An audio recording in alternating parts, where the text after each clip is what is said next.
Jacob Carter was a man who preferred solitude. His small log cabin stood firm on the vast Texas frontier, far from the noise of towns and the bustle of crowded streets. The land around him stretched endlessly, a sea of golden grass and distant hills where the wind whispered through the trees. He had come here seeking peace, a simple life where he could live by his own hands, away from the conflicts brewing between settlers and the native tribes who called this land home. The Comanche were known as fierce warriors, riders of the plains who defended their territory with unmatched skill. Jacob had heard stories of their raids, of settlers disappearing in the night, but he had never sought trouble with them. He hunted only what he needed, traded sparingly, and kept his distance from the disputes that flared between his people and theirs. He was a man of few words, content with the quiet rhythm of his days. But the frontier was an unpredictable place. Storms rolled in without warning, wolves howled in the darkness, and danger could appear as swiftly as the wind changed direction. Jacob knew this well. He had learned to trust his instincts, to listen to the land when it spoke. And on this particular evening, as the sky darkened with the promise of rain, he heard something unusual, a sound that did not belong. It was faint at first, almost lost beneath the rustling of the trees. But as he stepped onto his porch, his hand resting on the rough wood of the railing, he heard it again. Not the cry of an animal, not the creak of branches, but something far more unexpected. The sound of children. Jacob frowned, his pulse quickening. No settler family lived within miles of his cabin. And if it was Comanche children out there, lost or in trouble, he knew the risks of getting involved. But as the first drops of rain began to fall, the sound came again, clearer this time. A plea for help. Jacob hesitated only a moment before grabbing his coat and stepping into the storm. Whatever was out there, whoever needed aid, he could not ignore it. The frontier was harsh, but he refused to let kindness be buried beneath fear. Little did he know, this single act of mercy would soon bring 50 warriors to his doorstep. The rain fell in heavy sheets as Jacob stepped off his porch, the ground turning to mud beneath his boots. The sound that had drawn him outside came again, a high, frightened whimper, almost drowned by the howling wind. He squinted through the downpour, heart pounding, until he saw movement near the edge of the treeline. 2 small figures huddled together beneath a scraggly mesquite tree, their clothes soaked through. As Jacob moved closer, his breath caught in his throat. They were girls, no older than 8 or 9, with long dark hair plastered to their faces by the rain. Their wide, dark eyes locked onto him, filled with equal parts fear and exhaustion. The intricate beadwork on their waterlogged deerskin dresses marked them as Comanche. Jacob froze. Every frontier instinct screamed at him to turn back. Helping them could be seen as theft by their tribe, a crime punishable by death. But as lightning split the sky, the smaller girl began to cry openly, her tiny shoulders shaking. He made his decision. "Come on," he said gently, keeping his hands visible as he approached. The girls shrank back, but when he knelt a few feet away and gestured toward his cabin, the taller one hesitated, then nodded. Inside, Jacob stoked the fire and wrapped the girls in dry blankets. They watched his every move with wary eyes, flinching when the thunder boomed. He heated broth and tore bread into small pieces, placing it before them with careful hands. The girls exchanged glances before the bolder one took a tentative sip. Jacob sat quietly, giving them space. He noticed the smaller girl's ankle was swollen. She must have twisted it fleeing whatever danger had driven them out into the storm. As he reached for his medical supplies, the older girl suddenly placed herself between them, eyes blazing with protective fury. "Easy now," Jacob murmured, slowly rolling up his own sleeve to show a scar. "Hurt. Fix." He mimed wrapping a wound, then pointed to the injured ankle. The girls conferred in hushed Comanche before the older one gave a stiff nod. Jacob worked carefully, binding the ankle with clean cloth. When he finished, both girls studied him with new curiosity. Outside, the storm raged on. Jacob knew that somewhere out there, a search party would be looking for these lost daughters. He barred the door not to keep them in, but to buy time to prove he meant no harm before warriors came calling. As the girls finally slept by the fire, their exhaustion overcoming their fear, Jacob kept watch at the window. The real danger, he knew, would come with the dawn. Dawn broke across the prairie in streaks of crimson and gold, the storm clouds retreating to reveal a sky washed clean by the night's rain. Jacob had not slept. He stood at the cabin's single window, his hands gripping the rough wooden sill as he scanned the horizon. The girls still slept near the hearth, their breathing slow and even beneath the pile of blankets he'd given them. A crow's harsh cries split the morning silence. Then another. Jacob's spine stiffened. Crows didn't call that way unless something or someone was moving through the tall grass. He saw the first rider crest the distant hill, silhouetted against the rising sun. Then another appeared. And another. Within moments, the entire ridge swarmed with mounted warriors, their painted faces set in grim lines. Jacob's mouth went dry as he counted 50 at least, maybe more.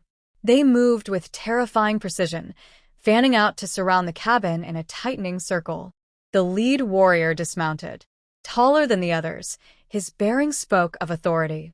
The eagle feathers in his hair fluttered as he strode forward, his eyes burning with barely restrained fury. This, Jacob realized with a chill, was no ordinary warrior. This was a chief. This was their father. Behind him, the girls stirred.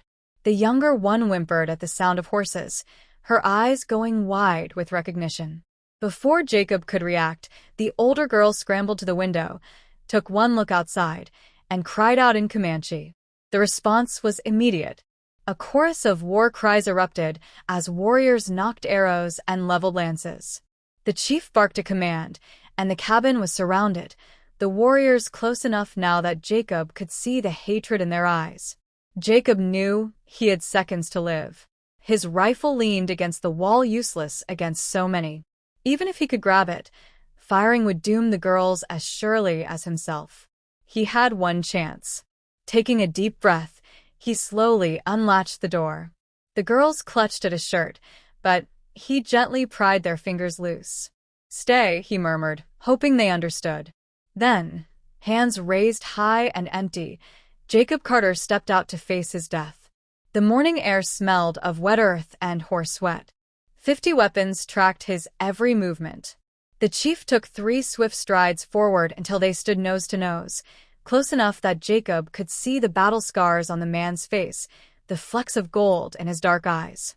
"You steal my blood," the chief growled in heavily accented English. His hand rested on a knife at his belt. Jacob's throat tightened. One wrong word, one sudden move, and it would all be over. He forced himself to meet the chief's gaze. "No," he said, his voice steadier than he felt. Then, pointing back toward the cabin, he spoke the only Comanche word he knew: protect. A long silence followed. Somewhere in the distance, a meadowlark sang. The chief's eyes narrowed, searching Jacob's face for deception. Then, from the cabin doorway, came a small, joyful cry. The girls came running. Time seemed to stop as the 2 girls darted past Jacob, their bare feet kicking up dew from the grass. The warriors tensed, arrows still drawn, but the chief dropped to one knee with a sound halfway between a sob and a roar. He crushed his daughters against his chest, his warriors' hands trembling as they checked for injuries. The younger girl babbled excitedly in Comanche, while pointing at her bandaged ankle, then back at Jacob. A murmur ran through the warriors. Jacob remained perfectly still, his arms still raised. The chief's gaze locked onto the crude bandage, then lifted to study Jacob's face again. The rage in his eyes had banked, replaced by something more complex: calculation, suspicion, perhaps the first ember of understanding. The chief stood abruptly, snapping a command. 2 warriors broke from the circle to examine the cabin's exterior, tracking the girls' footsteps from the previous night.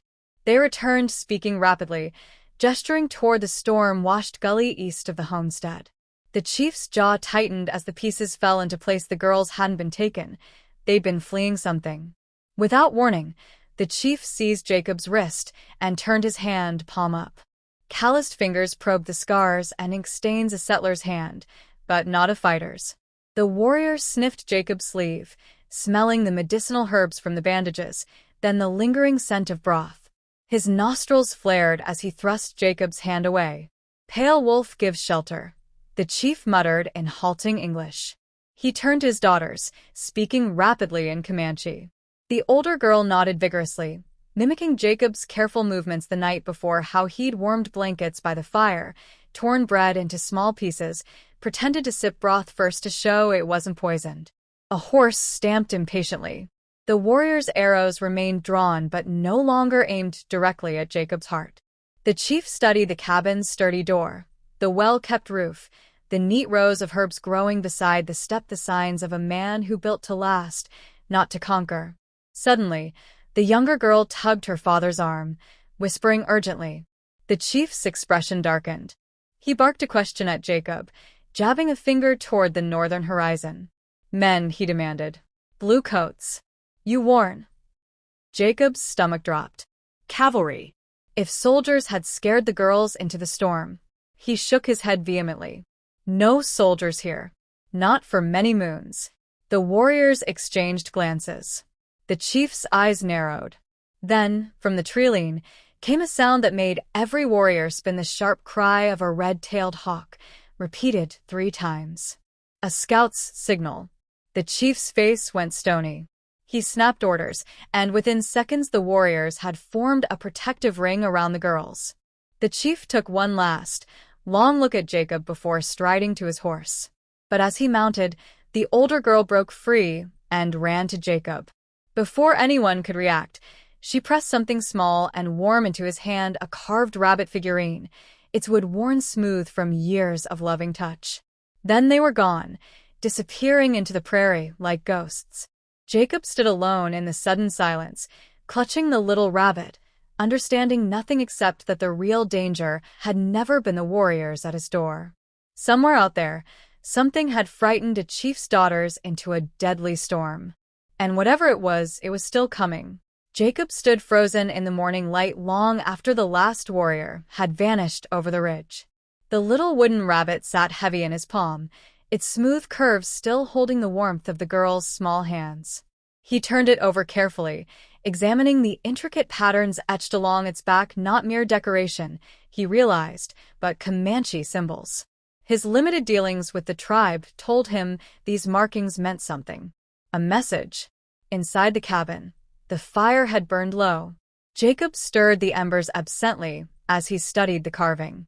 One symbol kept drawing his eye, a jagged line like lightning, crossed by what looked like hoof prints. He'd seen similar marks on trees near cavalry trails. A warning. The sound of splintering would made him jump. His coffee cup lay in pieces on the floor, where one of the girls must have knocked it over during the night. As he bent to clean it up, his fingers brushed against something cold beneath the table, a metal button, its surface stamped with an eagle clutching arrows. Army issue. Jacob's blood turned to ice. The girls hadn't been lost in the storm. They'd been running. From soldiers. He moved to the window, scanning the northern horizon where the chief had pointed. Nothing but endless prairie. Yet the carved rabbit's warning burned in his mind. If cavalry troops were pushing into Comanche territory again, it meant broken treaties. It meant war. A shadow passed over the sun. Jacob looked up to see 3 vultures circling something beyond the creek. Not the slow, patient circles of animals watching a dying creature, but the frantic whirl of birds disturbed from their meal. He grabbed his rifle without thinking. The creek lay just beyond his pasture, a place he'd checked for strays just yesterday. Now the tall grass there lay trampled in wide swaths, too broad for deer, too orderly for buffalo. Cavalry mounts. Many of them. The vultures rose screaming as Jacob approached. What they'd been feeding on wasn't an animal carcass, but the remains of a Comanche campsite, burnt hides, shattered pottery, and the still smoking remnants of a fire hastily kicked apart. Among the debris lay a child's doll, its beaded face blackened by fire. Then he saw the tracks. Dozens of shod horses heading southeast toward the very ridge where the Comanche had appeared that morning. The soldiers must have passed within miles of his cabin in the night, close enough that the girls would have seen their campfires. Jacob was still kneeling in the ashes when the first gunshot echoed across the plains.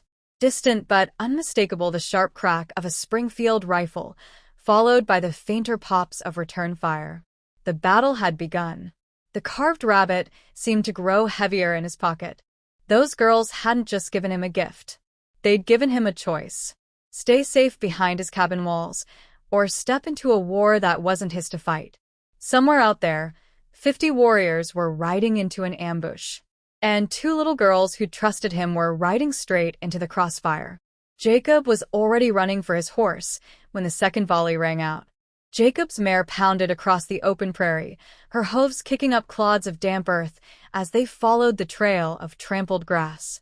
The gunfire had stopped, leaving an eerie silence broken only by the wind and the labored breathing of his horse. He urged her faster, the carved rabbit digging into his palm where he clutched it like a talisman. A ridge rose ahead, dotted with scrub oak. Jacob dismounted and crept the last 100 yards on foot, his rifle slick in his sweaty grip. As he reached the crest, the scene below unfolded like a nightmare. In the shallow valley, a dozen blue-coated soldiers had taken defensive positions behind a rocky outcrop. Their horses were tethered in a rear gully, guarded by 2 troopers.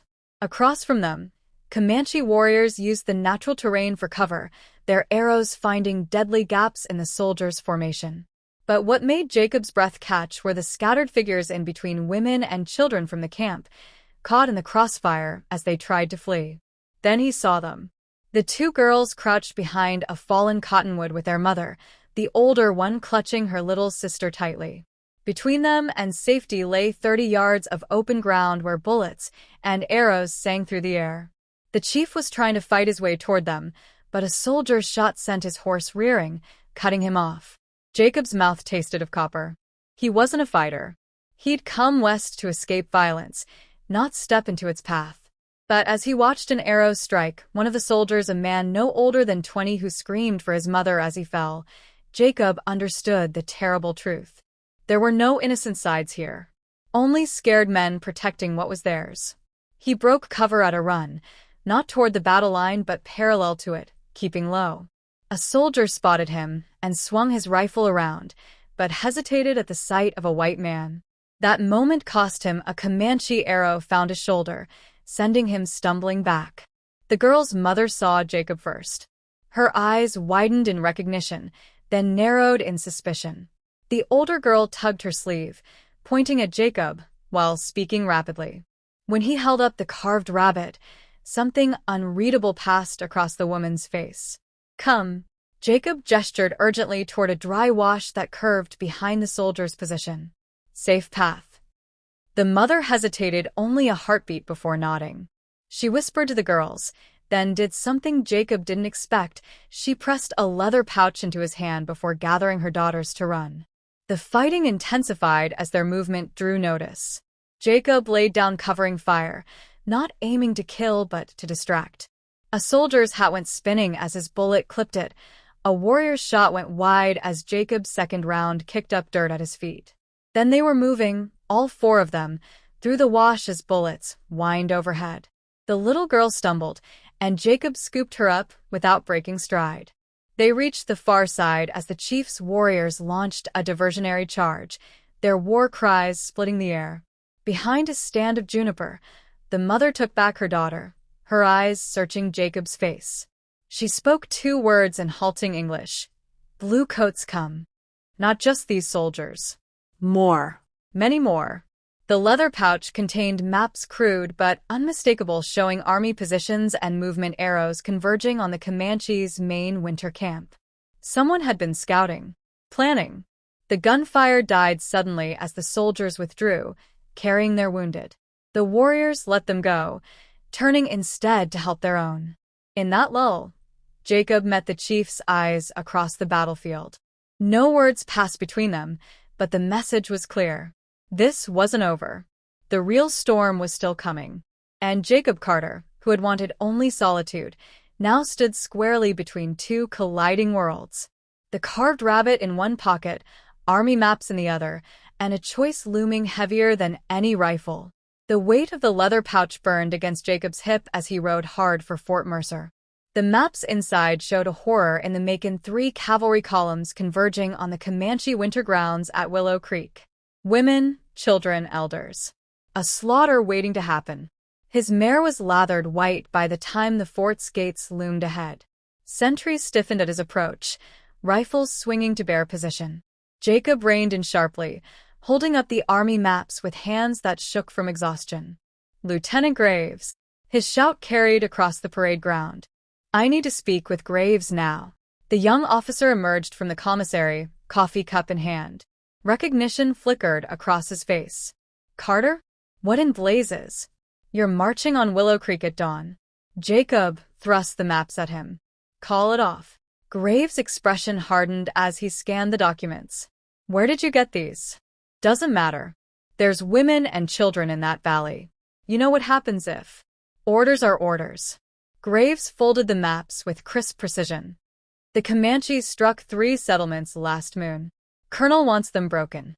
Jacob stepped closer, lowering his voice.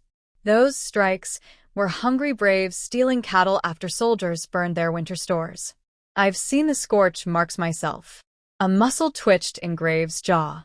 He was a good officer, maybe too good for what was coming. Even if true, it changes nothing. The column moves at first light. The finality in his voice sparked something reckless in Jacob. He reached into his pocket and placed the carved rabbit on the map. "Then take this to the colonel. Tell him it came from Chief Black Hawk's daughter." Graves went very still. Every soldier knew Black Hawk, the one Comanche leader who'd kept the peace through 3 harsh winters. The chief who'd turned back his young men when they wanted to raid. The lieutenant studied the little carving, his thumb tracing the warning symbols. When he finally spoke, his voice had changed. "There's an old telegraph line being repaired north of here. Might be working by midnight." Jacob exhaled sharply. A chance. As dusk fell, he rode not toward home, but toward Willow Creek. The Comanche needed warning, and he knew exactly where to find them. The valley lay quiet under a sliver of moon. Jacob's skin prickled as shadowy figures emerged from the rocks, warriors who'd been tracking him since he crossed the creek. Their faces showed no surprise when he held up the rabbit carving. Black Hawk appeared like a specter, his gaze going immediately to the symbol scratched into the wood. A single looping line Jacob now understood meant trust. "Bluecoats come," Jacob said, repeating the mother's words. He mimed many soldiers approaching, then pointed east toward the fort. "Not all want this fight." The chief studied him for a long moment before turning to his warriors. A flurry of hand signals sent runners disappearing into the night. When Black Hawk spoke next, his words were translated by a young warrior with broken English.